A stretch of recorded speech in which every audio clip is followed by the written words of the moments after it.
Hello all, स्वागत है आप सभी का हमारे इस यूट्यूब चैनल में। तो KKR versus RCB, Eden gardens में हो रहा ये मैच केकेआर ने 1 रनों से जीत लिया है। आईपीएल 2024 से आरसीबी का पत्ता हो चुका है कट। मुझे नहीं लगता इस आईपीएल में आरसीबी वापस कमबैक करेंगे, क्योंकि उनके 8 मैच में केवल 2 पॉइंट्स हैं। बचे हुए 6 मैचेस भी अगर वो जीतते हैं तो उनके मैक्सिमम पॉइंट यहां पे हो सकते हैं 14, which is way less than what other teams are aiming at। तो आईपीएल का इस आरसीबी की टीम का अभी ये रास्ता बहुत मुश्किल है। लेकिन आइए बात करते हैं इस मैच में हुए उस इंसिडेंट के बारे में जो अभी सबके नजरें फेर रही है और बहुत सारे लोग एक्सपर्ट्स इस पे बात कर रहे हैं। हम बात करें विराट कोहली के विकेट की। जी हाँ, बॉलर थे हर्षित राणा, विराट कोहली बैटिंग कर रहे थे और एक डिपर बॉल, एक फुलटॉस बॉल हर्षित राणा ने डाला। विराट कोहली अपने पॉपिंग क्रीज जो होता है, जहां पे वो व्हाइट लाइन होता है, उसे कहते हैं पॉपिंग क्रीज, उसके बहुत आगे खड़े थे।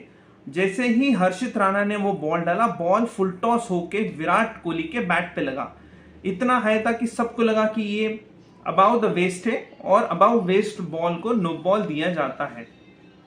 जब ऐसी इंसिडेंट और ऐसी सिचुएशन आती है तो लेग अंपायर सीधा आपको डिसीजन दे देता है कि वो नो बॉल है या नहीं। लेकिन उसके लिए क्राइटेरिया है, आपके पॉपिंग क्रीज पे अगर आप हो और आपका अगर बॉल आपके वेस्ट से ऊपर हाइट हो तो ही ये बॉल को नो बॉल दिया जाता है। इस आईपीएल ने बीसीसीआई ने एक रूल बनाया, सारे प्लेयर्स जो इस आईपीएल में खेल रहे हैं उनके वेस्ट की जो हाइट है, वेस्ट तक की हाइट वो नापी गई, वो मेजर की गई। विराट कोहली की जो हाइट थी वेस्ट तक वो थी 1.04 मीटर्स।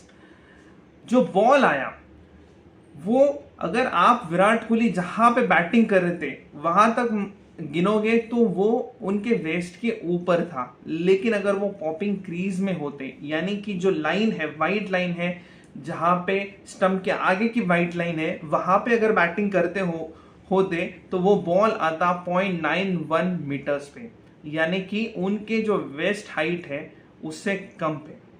यानी कि विराट कोहली ऑब्वियसली इतना आगे खड़े थे कि वो बॉल जब वो डीप हुआ तो उनको जब बाउंसर उनको जो फुलटॉस बॉल आई तो उन्हें लगा कि ये शायद वेस्ट के ऊपर हाइटेड है और इसीलिए उन्होंने वो रिव्यू करवाया कि क्या ये नो बॉल है, और वो शायद बहुत ही फ्रस्ट्रेशन में वहां से निकल गए।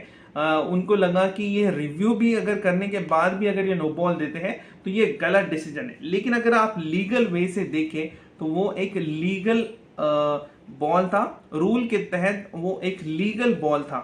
तो अगर हम इस इंसिडेंट को एक ओवरऑल मैच के पर्सपेक्टिव से देखें तो बहुत ही बढ़िया डिसीजन वहां पे थर्ड अंपायर ने दिया, विथ रिस्पेक्टिव की जो विराट कोहली का स्ट्रेचर है, जो मैच का सिचुएशन था कल का, जो इस आईपीएल में स्टैंडिंग्स है सारी टीमों की, इस कदर ये बहुत एक बड़ा डिसीजन है। क्योंकि ऑब्वियसली वो सबकी हाइट मेजर की है बीसीसीआई ने इस आईपीएल में, और उसके तहत ये प्योरली एक प्योर बॉल था, ना ये नो बॉल था।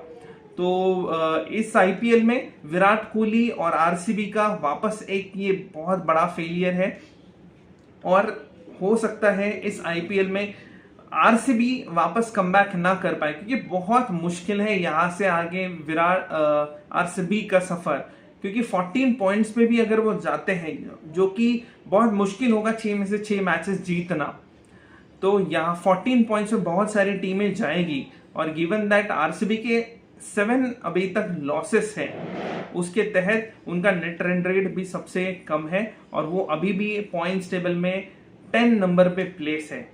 तो आपको क्या लगता है, इस बॉल का क्या कोई कंट्रोवर्सी का रूप ले सकता है ये बॉल, और क्या अपडेट और बीसीसीआई या फिर क्रिकेटिंग जगत में आ सकता है ऐसे सिचुएशंस में? हमें जरूर कमेंट सेक्शन में लिख के भेजिए। हमारे इस वीडियो को शेयर कीजिए, लाइक जरूर कीजिए और हमारे चैनल को सब्सक्राइब कीजिए। तब तक के लिए जय हिंद, जय भारत, थैंक यू।